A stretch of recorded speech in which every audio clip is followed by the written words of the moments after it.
Hey guys, it is Holy Basil back here with another voiceover type video. As far as training goes, I've just been trying to slab on a little muscle and strength before summertime comes, and I want to get a little leaner. Following some of Bald Omni Man's recommendations, he's got some awesome information and content, so check out his channel. But today, I've got a mediocre workout for you of some Larson press and some chin-ups. It was my workout from yesterday. Nothing crazy. Just a mediocre workout and hopefully an above-average voiceover for you guys. And I want to talk about a story that's very vulnerable to me. And it starts off probably about a year and a half ago. And just to give you some context, that the person I've known the longest, apart from my parents and siblings, is a girl that was born by my parents' friends, and they were in the same Lamaze class, and we went on play dates together. We just grew up together up until high school. We were somewhat close, never intimate, never romantic, but just friends. And then college came. She went to the big school. She went to LSU, and I stayed closer to home. And we kind of went our different paths. So I got invited to an engagement party about a year and a half ago, and I knew that she'd be there, and I was excited to see her. So I walked in with my wife, and immediately I just felt very uncomfortable, overwhelmed, social anxiety. And I've always struggled with that. And I don't know if it's this high school issue or the fact that I hadn't seen some of these people in over 8 years. But I was just very uncomfortable. And when I'm uncomfortable, I am not the most polite, and I'm not loving and warm as some people might perceive me. And I saw this girl, and she said, "Hey, Oliver." By the way, my name's Oliver, if y'all didn't know. Sorry to disappoint that it's not Holy Basil. But she says, "Hey, Oliver." And I just said, "Hey," and I kept walking. And I could tell that she was wanting to at least catch up. And I had my wife at my side, and my wife was like, "Man, that was really rude." And it was.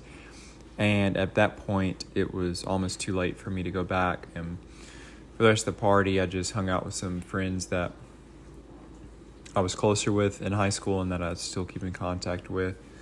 And I just felt bad for the rest of the night. Well, my plan after that was to make up for it at the wedding and just be like, "Well, I'm sorry, I was a jerk." Get just make light of it. Well, the wedding comes around a few months later, and I don't do that. I choke. Sometimes I struggle with not being confrontational. And then I know that I probably ruined my chance to see her, talk to her. So I get her phone number from the friend that got married. And one morning after drinking coffee, I have this marvelous plan that I'm just going to text her this long message and explain myself and how I was just a jerk and explain my feelings. And I really didn't mean to. I'm sorry. And so I do it. And I thought it was a big deal for me, and I was really excited. Well, she never texted back. Months.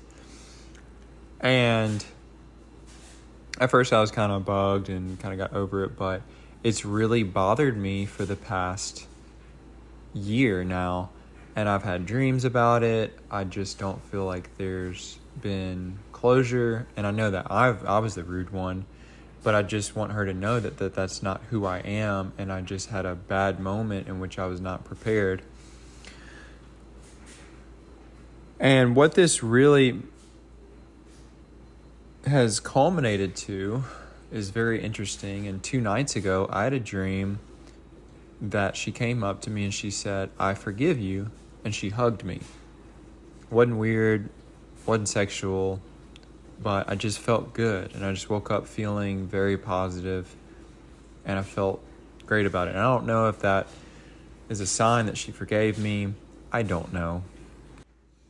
But what the dream really hit me with was an appreciation for the fact that The God that we serve does not forgive on a conditional basis.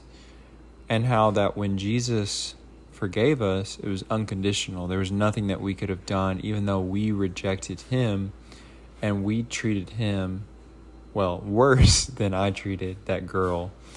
But 1 John 1:9 says, if we confess our sins, he is faithful and just and will forgive us our sins and purify us from all unrighteousness. And guys, if that doesn't make you have chills, if that doesn't give you just a joy, and I'm not putting that girl down by saying, well, she should forgive me. Well, whatever. I did something and I'm sorry, and I still want her to forgive me. But at this point, unless I come in contact with her again, all I can do is pray. Well, one, I got a new phone number, so she couldn't text me if she wanted to, and it just panned out. I didn't do that intentionally. But I can just pray for her heart to have forgiveness, and